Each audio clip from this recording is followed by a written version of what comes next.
នៅក្នុងវីដេអូនេះខ្ញុំចេញមករៀនធ្វើញ៉ាំមីស៊ូហើយខ្ញុំដាក់ដាំបាយមួយកូនកំប៉ុងចោលសិនទៅសូមជម្រាបសួរបងប្អូនទាំងអស់គ្នាផ្ញើចិត្តនឹកពីចម្ងាយផងដាក់ដាំបាយមួយកកំប៉ុងតូចហើយប្រើចក្រានអគ្គិសនីតែប៉ុណ្ណឹងខ្ញុំហូបបាន2ពេលសាច់នេះគឺសាច់ដែលខ្ញុំភ្លះចេញពីក្បាលជ្រូកពីលើកមុនទេខ្ញុំយកទៅទូទឹកកកឥឡូវនេះវាកកអស់ហើយខ្ញុំយកមកស្ងោរចាំស្ងោរសាច់មើលបាយក៏ឆ្អិនដែរខ្ញុំចូលចិត្តដាំបាយឆ្នាំងបែបនេះដោយសារវាឆ្អិនលឿនទើបខ្ញុំដាំអញ្ចឹងទៅក្នុងសាច់ដែលខ្ញុំស្ងោរខ្ញុំដាក់ស្លឹកក្រូចសើចបន្តិចអំបិលបន្តិចហើយនឹងខ្ទឹមមកកំពឹសខ្ញុំយកមីស៊ូដែលធ្វើពីអង្ករខ្សាយបែបនេះយកមកគុយទាវឬក៏មីមួយនេះអត់សូវឆ្ងាញ់ទេខ្ញុំធ្វើដូចអត់សូវឆ្ងាញ់ណាលើកនេះដឹងហើយខ្ញុំពេលស្រុះខ្ញុំដាក់ឲ្យរាំងទន់បន្តិចព្រោះលើកមុនធ្វើស្រន់លេងហ្នឹងវានៅរឹងញ៉ាំរបស់ខ្ញុំដឹងជាស្ដីខ្លះទេបន្លែនឹងខ្វះមុខខ្វះក្រោយតែខ្ញុំព្យាយាមប្រើបន្លែដែលនៅសល់ក្នុងផ្ទះបន្លែមាន3មុខប៉ុណ្ណឹងឯងគឺស្ពៃបូកូនបន្តិចទៅស្ពៃកមុនបន្តិចនិង celery 2 ដើមកាត់ទៅមុខបន្តិចដាក់ចូលគ្នាទៅឡើងច្រើននេះគឺខ្ញុំរៀនធ្វើញ៉ាំលើកទី1ហើយណាញ៉ាំបន្លែមីស៊ូបែបនេះព្រោះបើញ៉ាំឲ្យស្រកឲ្យផ្ទះណោះខ្ញុំចង់ហូបអញ្ចឹងទៅធ្វើហូបជុំគ្នាបងប្អូនពុកម៉ែទៅមានអ្នកចេះច្រើនអ្នកអត់ចេះដូចខ្ញុំអញ្ចឹងចាំទៅហូបទៅសាច់ដែលស្រង់ចេញវារាំងត្រជាក់តិចហើយខ្ញុំយកមកហាន់ប្រទេសស្ដើងអញ្ចឹងមកក្នុងសាច់ហ្នឹងសម្បូរស្បែកដែរហើយក៏សម្បូរខ្លាញ់ខ្លះដែរអញ្ចឹងដាក់ទៅវាត្រូវគ្នាជាមួយនឹងញ៉ាំបន្លែហ្នឹងទាំងម្ដងសាច់ជ្រូកនេះមិនមែនជាសាច់បីជាន់ទេគឺសាច់ខ្ញុំភ្លះចេញពីក្បាលរបស់ជ្រូកពីលើកមុនដែលខ្ញុំទិញបើជាហៀងទុកគ្នាក្នុងទូកកឡើងយូរអស់ជាតិអស់ចៅ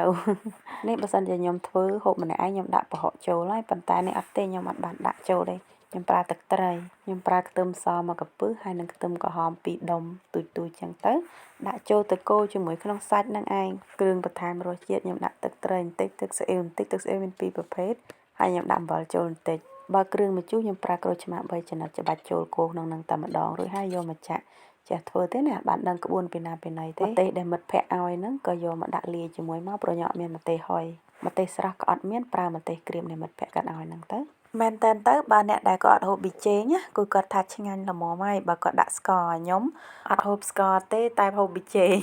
មូលហេតុគឺខ្ញុំអត់ចូលចិត្តផ្អែមខ្លាចថាមិនគ្រប់ថែមម្ហូបមួយមុខទៀតគឺត្រីសាម៉ិន2ដុំនឹងយកមកចៀនហូបខ្ញុំរៀនតាមគ្រួសារខ្ញុំទេអ្នកប្រឡាក់អំបិលវាហើយទុកឲ្យស្ងួតបន្តិចយកស្អីកណាត់กระดาษជូតមាត់យើងមកជូតចឹងទៅដាំខ្ទះឲ្យក្តៅចាក់ខ្លាញ់នឹងដាក់ឲ្យក្តៅទៅបានយកមកចៀនដាក់ខាងស្បែកមុនហើយគាត់អ្នករោយគ្រឿងគាត់ចេញមកពីរៀនឡានហើយមកដល់ជួយការងារធ្វើម្ហូបតិចតួចគឺខ្ញុំធ្វើរួចអស់ហើយក៏គ្រាន់តែមកលាយគ្រឿងទេគ្រឿងហ្នឹងគឺសាបតាមរបៀបអ្នកស្រុកនេះគេហូបគេប្រើអំបិលបន្តិចទៅគេប្រើcoriander seed ដូចជាគ្រាប់ជីវ៉ាន់ស៊ុយហើយម្ទេសក្រហមបន្តិចឈ្មោះ paprika ម្ទេសនោះអត់ហឹរទេគ្រាន់តែមានពើចៀនតែបន្តិចហ្នឹងបានឆ្អិនយកមកហូបហើយម្នាក់បាយមួយចានហ្នឹងបាយឡើងមួយកណ្ដោ